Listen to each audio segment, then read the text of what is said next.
How to make pizza dough from scratch. So we need water, 1.5 cups of lukewarm water. Check, because if it's too hot, the yeast will die. So it should be just a little warm to the touch. Okay, now we'll put the lukewarm water, 1.5 cups. Put our yeast, active yeast, 1 tablespoon or 1 package of yeast.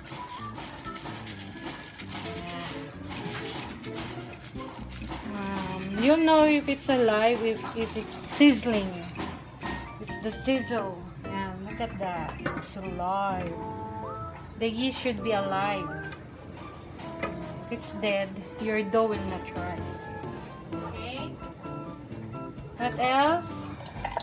Salt. You have to put salt. 1 teaspoon of salt. Check. Here's the salt. 1 teaspoon of salt to the yeast and water.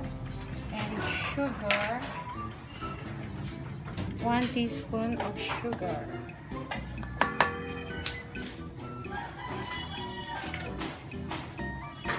Okay, mix. Now put the oil.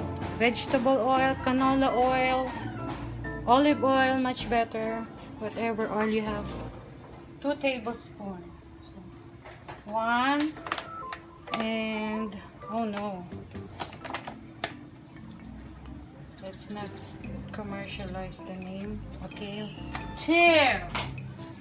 Now, mix again. And then you put 4 cups. That's it. 4 cups of flour. All-purpose flour. Okay. 1, 2, 3, 4. 4 cups of all-purpose flour. You can also use bread flour if you want a crunchier dough. But if you want the chewy dough, you use the all-purpose flour. This is the manual. I don't have a heavy-duty machine, so we're gonna use our hands. You have to be strong. You have to be a mother to be able to do this, to do pizza dough from scratch. Okay. Oh, look at that. It's already turning. Yeah, you have to have clean hands because you're gonna use your clean hands later. Now, we're gonna use our hands. Okay, that's it.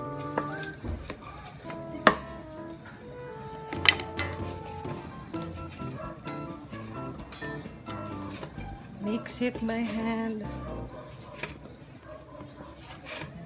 Fold. To be strong. If you're not strong, call your husband, your boyfriend, kuya, to do the folding, okay?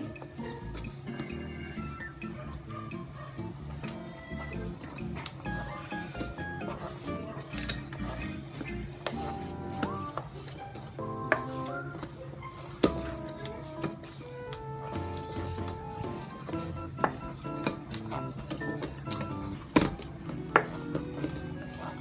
Hide the pan, please. Now, you have to have clean table. Dust it with, clean it, wipe it, just wipe it. And ba sa English mo?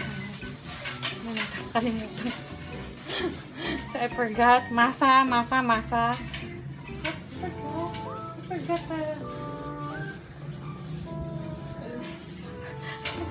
Get it. Google. Masa. Get my phone. Just do the folding.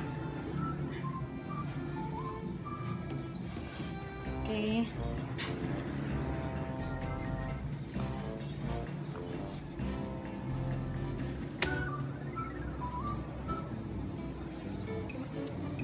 Dough bender. Dough bender. No. Dough bender. So I asked my daughter, that's the English of masa. She said dough benders too. Okay, then you just put it in an oiled pan. You put oil, then let it rise for 1 hour. So, kunyari, 1 hour na. Cut the dough. You can cut the dough in half if you want a big and fluffy pizza dough. But if you want a thinner dough, cut it in 3. Okay? So, let's get rid of the ingredients first. So, this will be our ingredients for later. Pizza sauce. Yeah. And Del Monte, if you want to sponsor me one day, your tidbits. Or you can use this. It's given to me by my brother. Okay, so let's get rid of the unnecessary.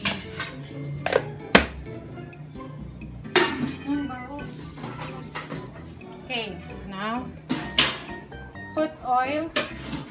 You put oil first, brush oil on the pizza pan. First the brush oil.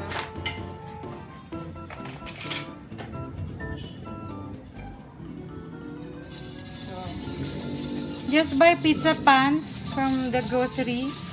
They have pizza pan there. This is just, I think, 100 pesos. Yeah. So prepare your pans first. You have to put oil so the pizza dough won't stick.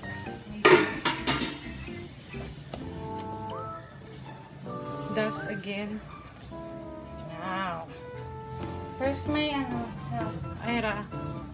the rolling pin. Rolling pin, please.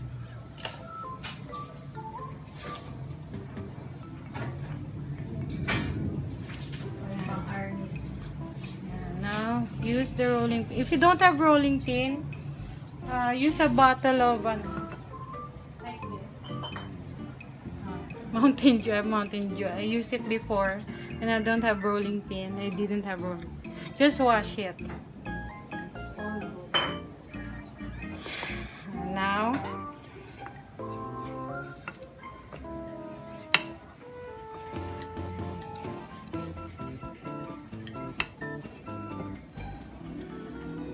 if you want a rounder dough, just do this. Okay?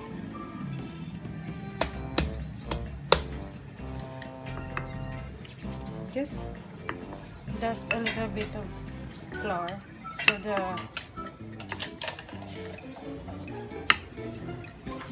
rolling pin doesn't stick to the dough. Okay.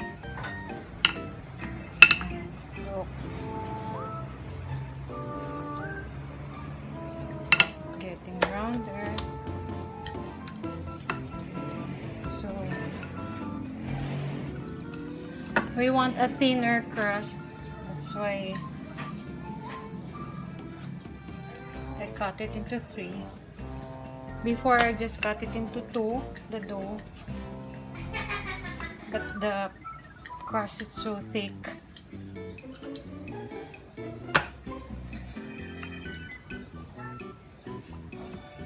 This is still thick crust but a little thinner.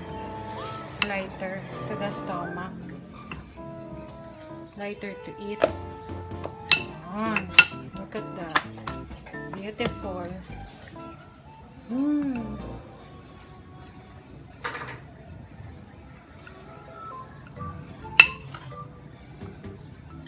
Wow. Then, so I can still do that. I don't know how to do that. Only done by the professionals, I guess. Put it in the pan. Here. And then get a sheet. Sabay, give me a cloth. T-shirt. Daddy's t-shirt. Yes. You have to put a cloth on top and let it rise for 1 hour. Yeah. So you can put it in a warmer place inside an oven.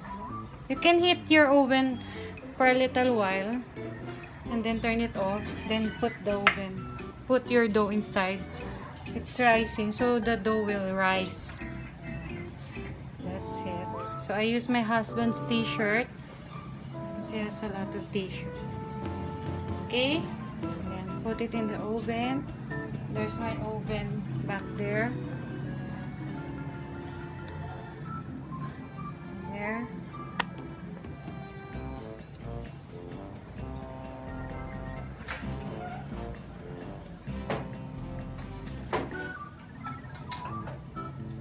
It's just the oven is turned off. It's not turned on. So you have to let the dough rise.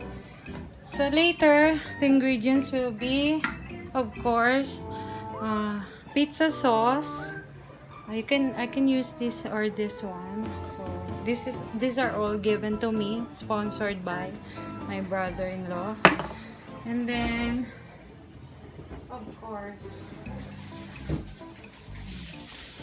the ever tasty mozzarella. So you have to buy a mozzarella like this. It's 1,200, but my daughter bought the biggest.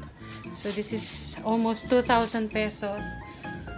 But you can make a lot of pizza with this. Instead of the shredded pizza you can buy for 200. This is 2,000. This is very big. And there's also the 1,200, just a little shorter. So from the grocery store. Okay. And also the ham. We'll put the ham later. Ham and pineapple. Hawaiian. And you can also do the veggie pasta. Okay, thank you. She made the dough! Ay, bakit mo? Sila